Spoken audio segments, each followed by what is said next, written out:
Welcome to mathematics lecture series. In this lecture series, now we learn how to find derivative of implicit function. Implicit फंक्शनचा derivative कसा शोधायचा ते या लेक्चरमध्ये आपण पाहूया. आधी इम्प्लिसिट फंक्शन म्हणजे काय ते समजून घ्या. याच्या आधी जे बघितलं ते आपण एक्सप्लिसिट फंक्शन, या दोन प्रकारचे फंक्शन असतात, एक एक्सप्लिसिट आणि आता लिहिले ते इम्प्लिसिट. एक्सप्लिसिट म्हणजे काय, y is totally expressed in terms of x. y हा x मध्ये एक्सप्रेस केलेला असतो. म्हणजे लेफ्टला फक्त ओनली y असेल, ओनली y हे व्हेरिएबल असेल आणि राईट साईडला ओनली x असेल. In that case we call this as a explicit function. उदाहरणार्थ या प्रकारचं function y is equal to e⁻⁻x into tan x. Only y left साईडला आहे, ओनली x राईट साईडला आहे. इम्प्लिसिट म्हणजे काय, the function of x Y is equal to 0.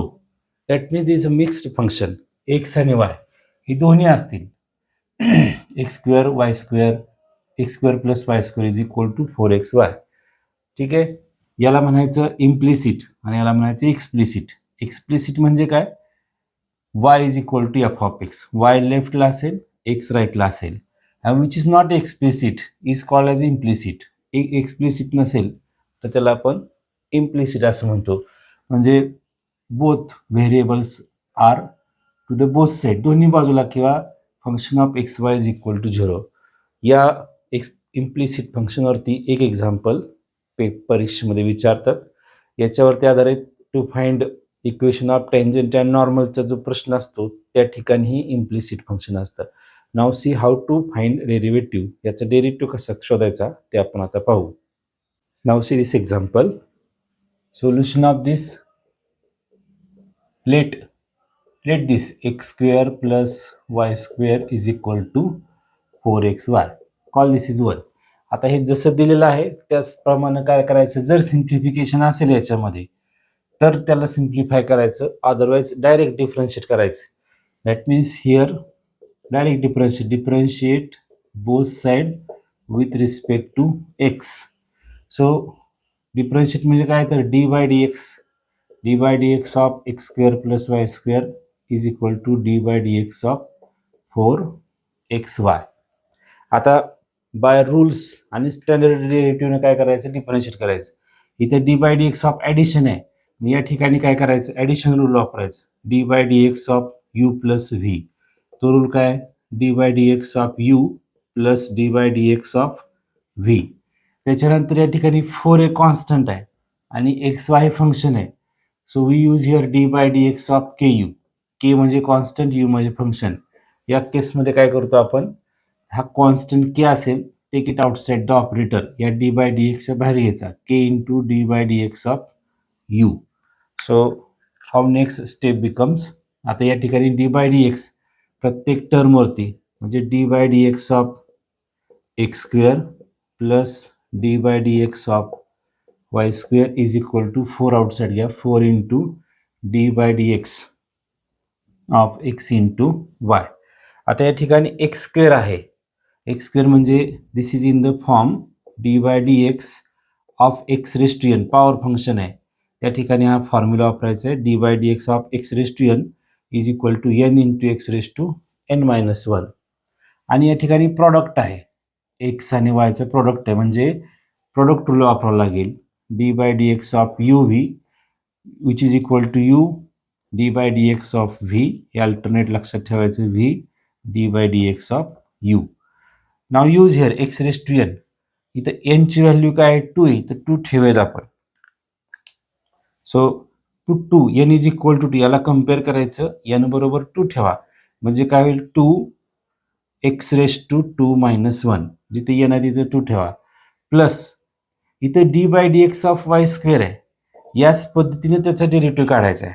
Y स्क्वेअरचा derivative काय, इथे n ची व्हॅल्यू काय 2 आहे, इथं 2 ठेवा, 2 इंटू वाय रेज टू 2 - 1. परंतु x असेल तर त्याला आपण स्टँडर्ड म्हणतो. एक्स ऐवजी दुसरं कोणतंही फंक्शन आलं, व्हेरिएबल आलं, त्याला आपण कंपोजिट म्हणतो. म्हणजे एक्स ऐवजी तर वाय आहे, म्हणजे याला कंपोजिट फंक्शन म्हणायचं आणि चेन रूल वापरायचा to find derivative of composite function. तो काय आहे, तो आधी वाय स्क्वेअरचं डेरिव्हेटिव्ह लिहा याच नियमानुसार, आणि एक्सच्या ऐवजी जे कोणी आलेलं आहे, एक्सच्या ऐवजी तर वाय आहे, या वायच्या डेरिव्हेटिव्हनं काय करायचं, मल्टिप्लाय करायचं into d by d x of y. This is called a chain rule. यालाच काय म्हणतात, चेन रूल. आणि हा कधी वापरायचा आहे, जेव्हा कॉम्पोजिट फंक्शन येईल. कॉम्पोजिट फंक्शन म्हणजे काय, तर एक्स असेल तर स्टँडर्ड आणि एक्सच्या ऐवजी अदर फंक्शन असेल, हिअर इज वाय, इथं वाय आहे, त्या वायच्या डेरिव्हेटिव्ह फक्त काय करायचे, मल्टिप्लाय करायचे d by d x of y is equal to, हे 4 आहे, याच्यानंतर पुट ब्रॅकेट, या ठिकाणी एक्स इंटू वाय म्हणजे मल्टिप्लिकेशन आहे, तर मल्टिप्लिकेशन रूल वापरायचा u into v, u as it is म्हणजे x as it is d by d x of v, v म्हणजे काय तर Y, plus next y as it is d by d x of x, आणि इथून पुढं त्याचं simplification करायचं which is equal to here 2 x raise to 2 minus 1 म्हणजे काय येईल 2x plus this is 2y raise to 2 minus 1 म्हणजे 2y dy bye dx is equal to, हे 4 ब्रॅकेटमध्येच ठेवा, x dy बाय dx, इथे x dy बाय dx आहे plus y into ज्याचा डेरिव्हेटिव्ह माहिती तो लिहायचा आहे d by d x of x आहे, त्याची व्हॅल्यू 1 असते म्हणजे plus y. Now we simplify this, इथं काय करायचं, सिम्प्लिफाय करा हे 4, या 4 काय करा, मल्टिप्लाय करा आतमध्ये. So we get 2x plus 2y dy bye dx is equal to, make free from bracket, ह्याच्यातून ब्रॅकेट रिमूव्ह करा, यासाठी 4 मल्टिप्लाय करा लागेल. Now collect dy bye dx term, ज्यामध्ये dy बाय dx आहे ते लेफ्टला घ्यायचं, हे लेफ्टलाच आहे, हे राईटला आहे ते लेफ्टला पाठवा, आणि this is not containing dy bye dx, ज्याच्यामध्ये dy बाय dx नाही ते राईटला ठेवायचं. नाऊ व्हॉट हॅपन्स, पुढं काय करायचं पहा, हे 2y dy बाय dx, ही प्लस टर्म आहे dy बाय dx असणारी, लेफ्टला घ्या, minus 4x dy bye dx is equal to, हे 4y नॉट कंटिन्यूइंग, याच्यामध्ये dy बाय dx नाहीये, त्या राईटलाच ठेवा. ऑल्सो सेंड दिस, हे 2x राईटला पाठवायचे, याच्यामध्ये dy बाय dx नाही, हे प्लस 2x आहे, राईटला मायनस 2x होईल. नेक्स्ट स्टेपमध्ये काय करायचं, इथं जे dy बाय dx आहे, टेक दिस कॉमन आउट, बाहेर घ्या त्याला. So what happens, dy bye dx inside bracket 2y minus 4x is equal to 4y minus 2x. Next step, this bracket is multiplied. इथं मल्टिप्लिकेशन मध्ये साईडची side change करा, it will be get divided. So dy bye dx is equal to, इथं multiply लेफ्टला, राईटला काय होईल, divide होईल. So we get 2y minus 4x. So this is dy bye dx. Further simplify this, आणखी पुढे एक स्टेप सिम्प्लिफाय करू शकतो आपण. इथं 4y आणि 2x आहे, याच्यातून 2 कॉमन घ्या, so inside 2y minus x, याच्यातूनही 2 कॉमन घ्या, so inside y minus 2x, आणि नंतर मग 2/2 कॅन्सल होतील. So what we get, dy bye dx is equal to 2y minus x upon y minus 2x. So in this way we find derivative of implicit function. See one more example of similar type. याच टाईपचं आणखी एक example पहा. What is asked, find dy by dx x cube plus y cube is equal to 30xy. आता ज्या पद्धतीने सोडवलं त्याच पद्धतीने सोडवायचं आहे. पहा solution of this, let this x cube plus y cube is equal to 30xy.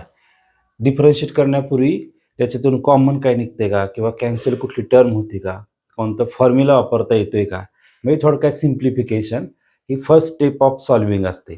जर त्याच्यामध्ये असेल तर सिम्प्लिफाय करायचं. आता या ठिकाणी कुठलंही सिम्प्लिफिकेशन नाहीये, त्यामुळं याचं काय करायचंय, डायरेक्ट डिफरन्शिएशन करा. Differentiate both side with respect to x. So what we get, d by d x of x cube plus y cube is equal to d by d x of 30xy. आता या ठिकाणी आधीच्या एक्झाम्पलमध्ये बघितलं तसं इथं addition आहे, म्हणजे addition rule वापरावा लागतो. D by d x of u plus v simple आहे तो, d by d x of u plus d by d x of v. म्हणजे हा ऑपरेटर आहे तो प्रत्येक टर्मवरती फक्त ऑपरेट करायचं. त्याच्यानंतर इथं 30 हे कॉन्स्टंट आहे, म्हणजे ते या फॉर्ममध्ये के यू, के कॉन्स्टंट आणि यू फंक्शन आहे, एक्स आणि वाय फंक्शन आहेत. या रूलमध्ये काय करतो, we take k outside the operator. Simply काय करायचं, या केला डी बाय डी एक्सच्या बाहेर घ्यायचं. सो व्हॉट हॅपन्स, या ठिकाणी काय करणार, d by d x of x cube प्रत्येकावरती ऑपरेट करा, x cube plus d by d x of y cube which is equal to, हे 30 आउटसाइड घ्या, 30 d by d x of x into y. Next step, पुढं हे x cube जे आहे ते x raise to N या फॉर्ममध्ये.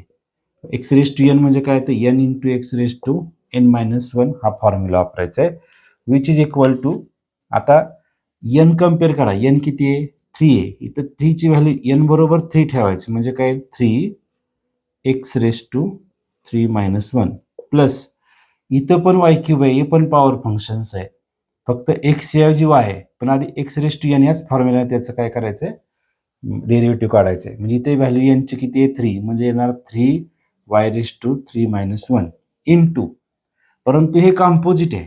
Composite म्हणजे काय, एक्स असेल तर स्टँडर्ड, म्हणजे हाच फॉर्म्युला वापरायचा आहे, आणि एक्स ऐवजी दुसरं कोणती व्हॅल्यू आली तर त्याला आपण कॉम्पोजिट म्हणतो. दुसरं फंक्शन आहे वाय आहे, करायचे काय, एक्स ऐवजी जे कोणी आलंय त्याच्या डेरिव्हेटिव्ह मल्टिप्लाय करायचे, d by d x of into d by d x of कोण आहे एक्स ऐवजी, instead of x y, so we write here d by d x of y is equal to, हे 30 outside bracket ठेवा, या ठिकाणी x into y हा product आहे, मग त्याचं डायरेक्ट डेरिव्हेटिव्ह लिहायचं नाही तर प्रॉडक्ट रूल वापरायचा, u into v. U into व्हीचा काय रूल आहे, तर first function u as it is d by d x of v plus v as it is d by d x of u. U म्हणजे x, u बरोबर x ठेवायचं, v बरोबर y ठेवायचं या फॉर्म्युल्यामध्ये, एवढंच करायचं. मग यू म्हणजे काय, तर x d by d x of v म्हणजे वाय प्लस परत व्ही म्हणजे y d by d x of second function u, sorry first function u that is x, आणि पुढे जाऊन काय करायचं, फक्त सिम्प्लिफाय करायचं. So what we get, this is 3x, 3 minus 1 is 2, that means we get here 3x square plus this is 3y square, हे 3 minus 1 करा फक्त, dy by dx is equal to multiply inside by 30, याची bracket remove करायची, या 30 त्याला multiply करा, 30x dy by dx plus 30 into y 30y dy by dx by dx, आणि dx by dx जे आहे, या dx by dx याचा स्टँडर्ड डेरिव्हेटिव्ह तो 1, त्यामुळे डायरेक्ट व्हॅल्यू लिहिली चालेल 30y into 1 that is 30y. Next स्टेपमध्ये काय करायचं, ही dy by dx असणारी टर्म आपल्याला लेफ्टला घ्यायची, ही राईटला आहे तिकडे लेफ्टला पाठवायची. दिस इज नॉट कंटेनिंग, याच्यामध्ये dy by dx नाही, त्याला राईटला पाठवा, याच्यामध्ये dy by dx नाही, not containing dy by dx terms काय करायचे, राईटला पाठवायचे. सो व्हॉट वी गेट, हे लेफ्टलाच ठेवा, d 3y square d y by d x, आता हे प्लस आहे, लेफ्टला मायनस होईल, minus 30x d y by d x is equal to, हे 30y राईटला ठेवा आणि ही लेफ्टला सॉरी राईटला पाठवायची, मायनस 3x स्क्वेअर. नेक्स्ट स्टेपमध्ये काय करायचं आहे, इथे d y by d x आहे, इथे पण d y by d x आहे, टेक दिस कॉमन, हे कॉमन घ्या, म्हणजे d y by d x into 3y square minus 30x is equal to, put bracket, हे ब्रॅकेटमध्ये ठेवा 30y minus 3x square. Now this bracket is multiplied, ही bracket इकडे लेफ्टला multiply, send to right side, राईटला पाठवा म्हणजे डिवाइड होईल, म्हणजे काय होईल, या पद्धतीनं d y by d x is equal to 30y minus 3x square upon 3y² minus 30x which is equal to. Is there any simplification, do it. मग जर सिम्प्लिफिकेशन असेल तर करा. इथं 30 आणि इथं 3 आहे. 3 इज कॉमन, मग इथे इनसाइड राहील 10y मायनस x². त्याचप्रमाणे न्यूमरेटरला पण 3 कॉमन आहे. Take it outside, this will be y² minus 10x and here 3 upon 3 will get cancelled. So lastly what we get is 10y minus x² upon y² minus 10x. So in this way we find, या पद्धतीने काय करतोय आपण, we find derivative of implicit function. Now see this next example. या ठिकाणी काय विचारलंय, find dy by dx. This is implicit function, म्हणजे y is equal to x असे एक्सप्रेस केलं नाहीये. Now see how to find solution. याचं solution कसं काढायचं पहा. x³ plus xy² is equal to y³ plus yx². आता आधीच्या एक्झाम्पलमध्ये एक्सप्लेन केलं त्या पद्धतीनं जर त्याच्यामध्ये जर काही सिम्प्लिफिकेशन असेल, मोस्टली बरेच एक्झाम्पल डेरिव्हेटिव्हचे असे असतात की सुरुवातीला त्याला आपल्याला सिम्प्लिफिकेशन करायचं असतं. सिम्प्लिफिकेशन केल्यानंतर त्याचा डेरिव्हेटिव्ह काढणं सोपं जातं. या एक्झाम्पलमध्ये सिम्प्लिफिकेशन आहे. याचा जर डायरेक्ट डेरिव्हेटिव्ह काढायला गेलात तर त्याला वेळ लागतो, परंतु त्याच्याऐवजी सिम्प्लिफिकेशन वापरलं तर ते थोड्या स्टेप्समध्ये याचं उत्तर तुम्हाला काढता येतं. आता इथे x³ आहे, हे x³ मला असं लिहिता येतं x into x² plus this is xy². हे y³ मला असं लिहिता येईल y into y² plus y into x². So what we do here, हे x³ च्या ऐवजी आपण x इंटू x² लिहिलं, हे बाकीचं कॅरी करा. y³ म्हणजे काय, y इंटू y². नाव ऑब्झर्व, हे लेफ्टला बघितलं तर इथं x आहे, इथं पण x आहे. टेक इट कॉमन, त्याच्यातून कॉमन घ्या, म्हणजे काय राहील, इनसाइड ब्रॅकेटमध्ये इथं x² राहील plus y² is equal to right साईडला पण काय, इथं y आहे, हिअर इज ऑल्सो y. हे दोन्ही कॉमन फॅक्टर आहेत. कॉमन फॅक्टर काय करा, बाहेर घ्या. So what y into y² plus x². So which is equal to x into x² plus y² is equal to y into, हे y² plus x² मला असं लिहिता येईल x² plus y². Same y² plus x² is same thing as x² plus y². आता ही जी bracket आहे इथं x² plus y², this is multiplied. याची काय करा, साईड चेंज करा, राईटला काय होईल, डिवाइड होईल. म्हणजे काय होईल तर x is equal to y into x² plus y². ही ब्रॅकेट लेफ्टला इथं मल्टिप्लाय, राईटला काय होणार आहे, डिवाइड होणार आहे. So this will be x² plus y². Now this is common factor, same आहे, x² प्लस y² आणि x² plus y². This will get cancel. ही संपूर्ण ब्रॅकेट न्यूमरेटर आणि डिनॉमिनेटरला काय होईल, कॅन्सल होईल. So what we get, x is equal to y. x is equal to y म्हणजेच काय, तर y is equal to x. So call this equation number say 2, याला 1 म्हणा. Now differentiate both side with respect to x. So d by d x of y differentiate करायचं म्हणजे काय, तर d by d x घ्यायचं both side, left side is equal to d by d x of right side, that is x. And this is standard. याचा derivative किती येतो, d by d x of x is equal to 1. So what we get is equal to 1. So this is dy by dx. So this is required differentiation of implicit function. This is one of the example. ज्या ठिकाणी आपण काय करतोय, दिलेलं example जे आहे त्याच्यामध्ये simplification असल्यामुळं आधी सिम्प्लिफिकेशन करायचं आणि नंतर डेरिव्हेटिव्ह घ्यायचा.